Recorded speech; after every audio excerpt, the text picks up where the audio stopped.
지역의 이슈를 살펴보는 헬로 이슈 토크입니다. 지난해 7월 광역기초의회가 새롭게 출범한 지 1년 가까운 시간이 흘렀습니다. 이들은 집행부를 감시하고 견제함과 동시에 지역의 현안을 해결하기 위한 노력을 기울이고 있는데요. 이번 시간에는 제9대 장흥군 의회가 어떤 방향으로 의정활동을 펼치고 있는지 자세하게 이야기 나눠보겠습니다. 왕윤채 장흥군 의장과 함께합니다. 의장님 안녕하십니까? 안녕하십니까? 네. 행복한 장흥, 건강한 장흥, 어머님 품 같은 장흥 건설을 위해서 늘 군민과 함께 하고 있는 장흥군의 의장 왕윤채입니다. 네, 9대 장흥군 의회가 출범한 지도 벌써 1년여의 시간이 흘렀습니다. 지난 시간들 어떻게 보내셨는지 소회부터 들어볼까요? 장흥군 의회가 출범한 지 1년이 가까워지고 있잖아요. 네. 근데 하루하루는 정말 빨리 지난 것 같습니다.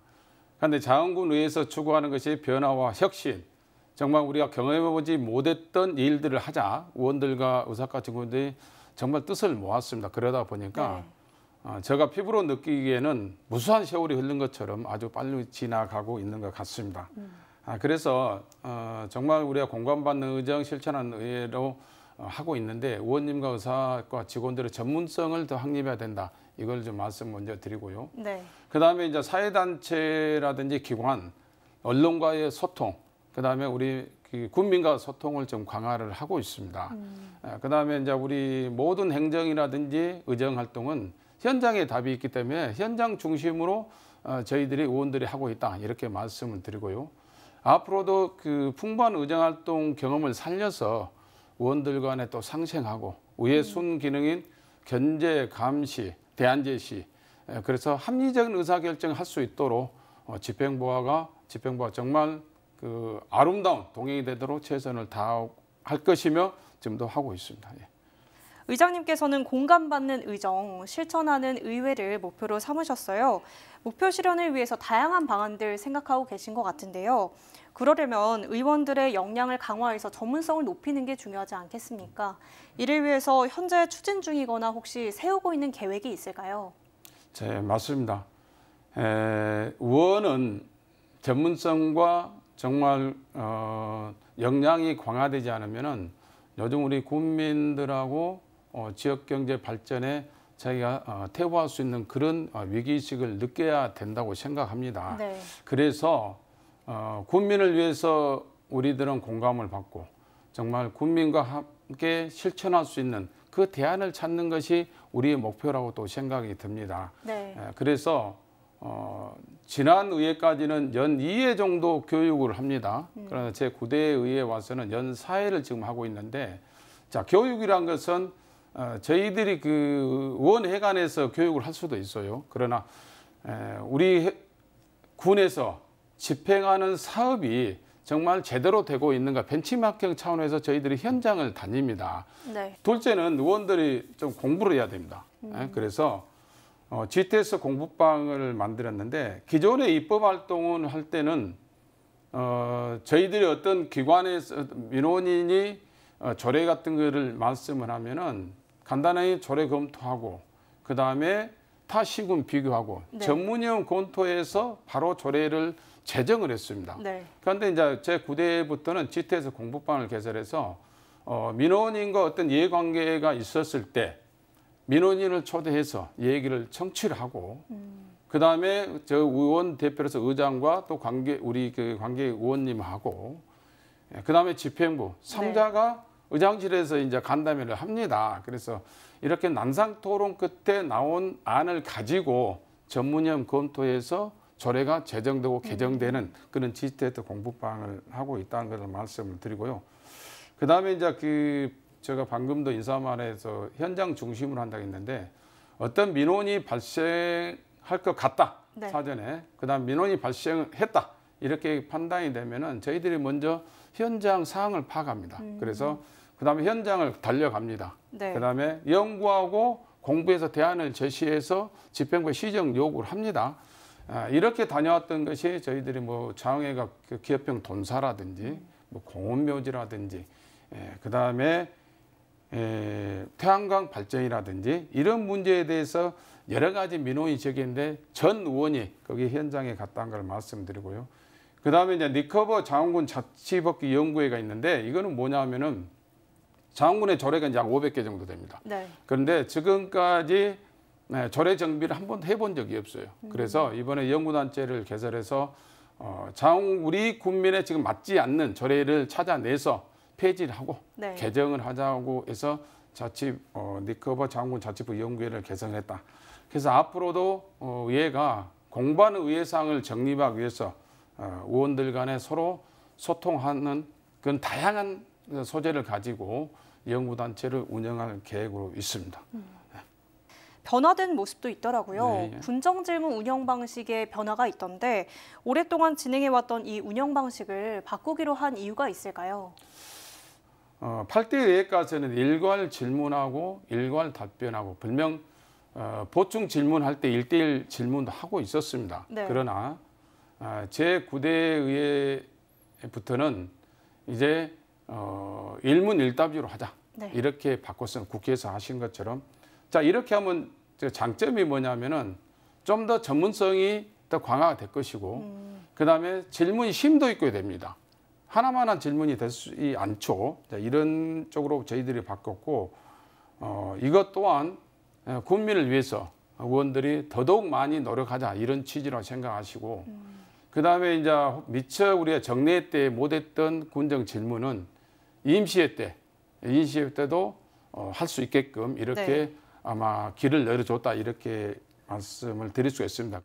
의원 역량 강화와 또 군정질문 운영 방식의 변화 등을 통해서 의회가 설정한 목표를 실현하기 위해서 많은 노력을 기울이고 계신 것 같은데요. 국민들을 대변하고 또 실질적으로 도움을 줄 수 있는 조례를 제정하는 게 필요하지 않겠습니까? 장흥에서는 전남에서 첫 번째로 주민이 청구한 조례안이 통과가 된 걸로 알고 있는데요. 여기에는 어떤 내용이 담겨 있나요? 전라남도 주민 조례 청구안이 장흥군 군 관리계획 조례 일부 개정 조례안입니다. 네. 이 조례안을 보면은 지난해 5월 9일 날 2,000 42명의 청구인의 서명을 받아서 장흥군 태양광 풍력 대책위원회에서 네. 장흥군 의회에 제출했습니다. 그러면은 의회에서는 그 주민조례 청구인들이 제출하면은 의장이 발의를 하게끔 되어 있습니다. 네. 그래서 저희들이 보니까 저희들 생각하고도 일맥상통한 부분이 상당히 많이 있었습니다. 그 목적이 뭐냐면은 국민의 그 무질서한 그 태양광 시설로 인해서 환경이 이제 파괴되는 부분, 그 다음에 생존권, 행복 추구권이 좀 파괴된다. 그래서 지난해 7월에 의장이 발의를 했습니다. 그래서 저희 국민대책위원회하고 그다음에 의회하고 그다음에 집행부가 정말 3회에 걸쳐 난상 토론을 했습니다. 네. 그래서 난상 토론을 해서 합의점을 찾아서 조례가 지난해 12월에 저희들이 개정이 됐습니다. 장흥이 당면한 현안 중 가장 해결이 시급한 문제는 바로 인구 감소입니다. 장흥 인구가 4만이 무너진 지 오래고요. 또 계속해서 줄어들고 있는 상황인데요. 다양한 분야에서 장흥 실정에 맞는 복합적인 대책 마련이 필요할 것 같은데 어떤 방향으로 마련해야 된다고 보시나요? 어느 시국이나 거의 비슷합니다. 네. 그런데 우리 장흥 같은 데는 어떻게 경쟁력을 강화를 해 나갈 거냐, 그게 관건이라고 생각을 합니다. 네. 그래서 우리 장흥군의 인구를 보면은 지금 한 35,300명 정도 되는데 매년 그 감소한 인구가 약 한 450명 정도 됩니다. 네. 이렇게 해서는 멀지 않아 지역이 소멸될 것 같아서 우리 장흥군에서는 이번에 인구 청년 정책관을 신설해서 적극적으로 대응합니다. 그래서 출산 장려, 그다음에 귀농귀촌 대책을 과에서 일괄적으로 지금 통제를 할 수 있게끔 그렇게 했고 의회에서는 그 지방소멸 대응 기금과 관련해서 지난해 의원 전원명으로 의결해서 네. 정부나 국회로 보냈습니다. 그래서 앞으로도 그 자체적으로 인구 감소에 대한 문제가 많이 대두가 될 것 같은데 의원들이 GTS 공부방을 이용해서 네. 많은 해법을 찾아서 슬기롭게 정말 진취를 해결하는 데 최선을 다하겠습니다. 이 인구 감소에도 적극적으로 네. 대응해 나가고 있는 것 같습니다. 장흥군은 지난 2020년이죠. 유니세프 아동 친화도시 인증을 받았는데요.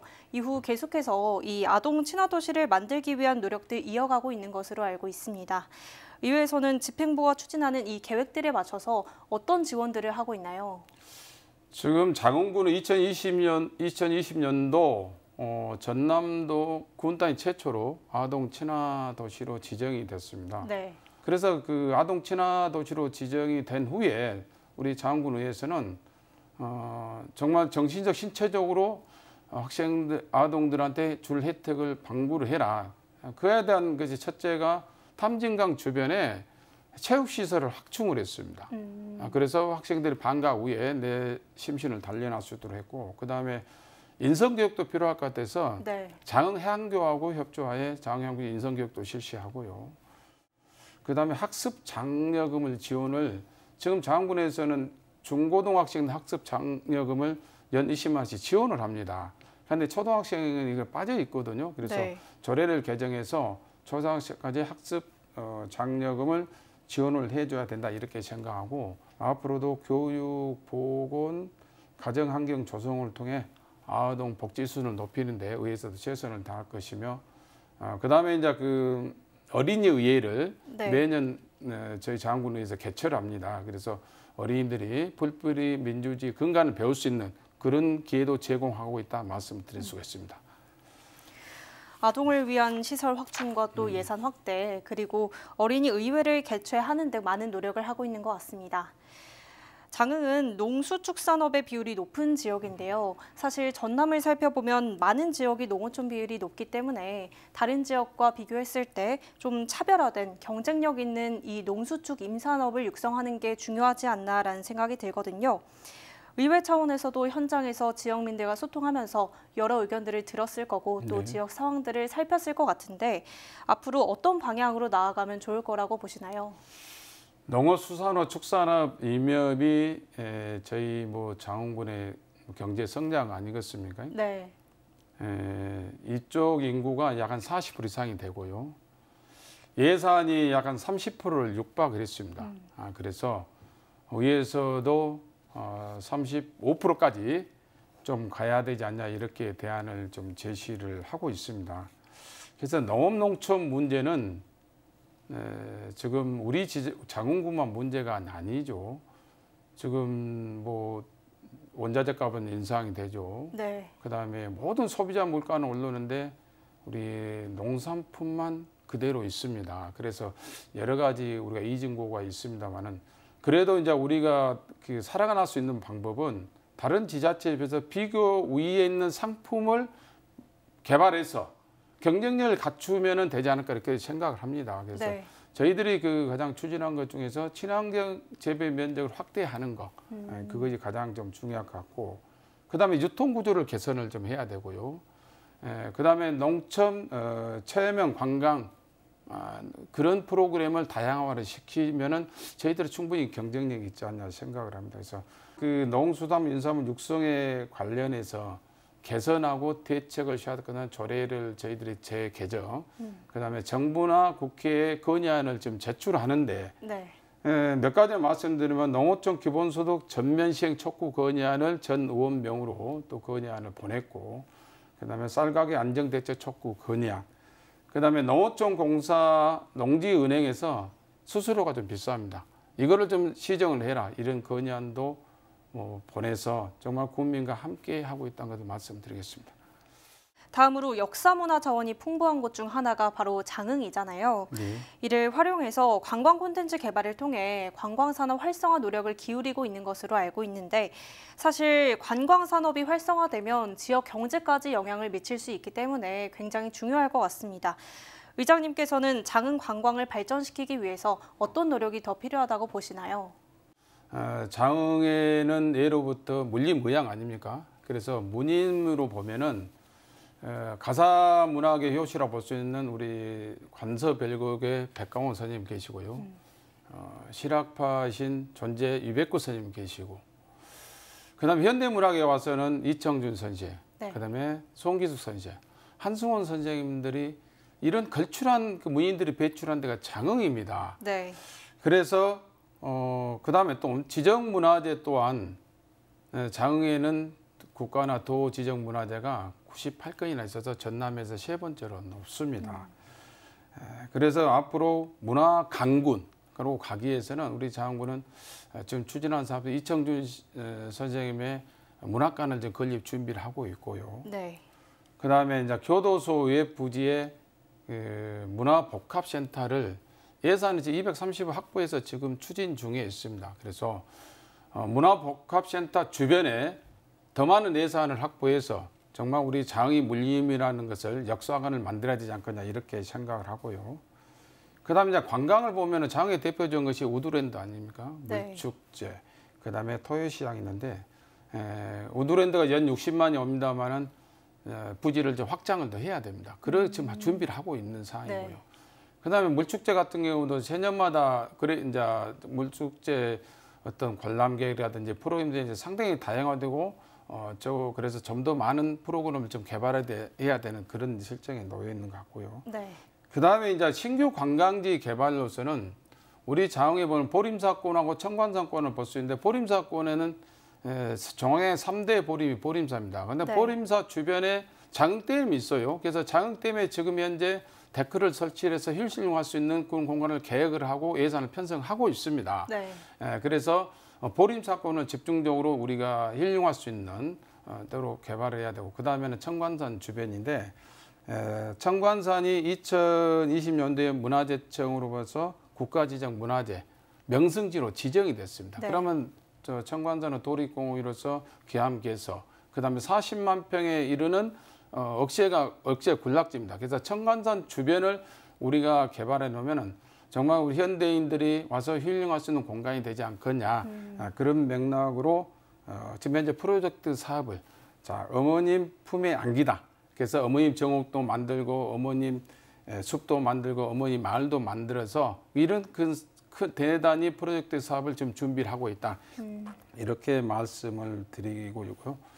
장흥군은 스포츠 분야에서도 많은 공을 들이고 있는 것 같더라고요. 의회 차원에서도 지원을 하고 있는 것 같은데 이렇게 스포츠 마케팅을 강화하는 이유가 있을까요?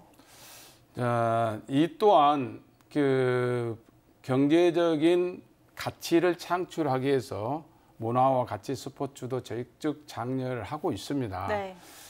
그래서 장흥은 지금 대한민국 체육인재개발원 유치를 이미 했지 않습니까? 네. 그다음에 정남진 종합 스포츠타운을 지금 조성을 하고 있습니다. 그래서 장흥은 산과 강이 잘 조화가 이루어져서 선수들이나 선수 관계자분들이 오셔서 충분히 정말 자기 역량을 강화할 수도 있고 충분한 훈련할 수 있는 그런 공간이 돼서 저희들이 적극적으로 전국 단위 대회를 유치를 합니다. 지금 장사 씨름대회도 유치가 돼 있던 상황이고요. 그래서 축구라든지 야구라든지 전지훈련도 좀 하고 있다는 걸 말씀을 드리고 앞으로 장흥하면은 스포츠 메카로서 발돋움 하기 위해서 의회에서 전폭적으로 지원하고 있다. 이렇게 말씀드리겠습니다. 끝으로 장흥 군민들께 인사 말씀 전해주시죠. 네. 존경하고 사랑하는 장흥 군민 여러분, 제9대 장흥군의회가 공감받는 의정, 실천하는 의회로 열심히 달려가고 있습니다. 모든 일을 하면서 원칙을 준수하고 합리적으로 판단하고 연구하고 공부해서 창의적 가치를 창출해 내겠습니다. 또한 국민에게 신뢰하고 책임을 지는 그런 모범적인 행동으로 국민에게 다가가겠습니다. 국민 여러분의 복리 증진과 지역 경제 발전에 한치의 오차가 없도록 하겠습니다. 저를 비롯한 우리 의원 전부는 늘 국민을 위한 정치, 국민을 위한 정책, 국민을 위한 행정이 실현될 수 있도록 최선을 다하겠습니다. 때로는 격려해 주시고 때로는 호된 질책을 내주시면 더더욱 국민과 함께하는 열린 의회가 되도록 최선을 다하겠습니다. 대단히 감사합니다. 네, 오늘 말씀 여기까지 듣겠습니다. 감사합니다. 감사합니다. 네, 지금까지 제9대 장흥군 의회 왕윤채 의장 만나봤습니다.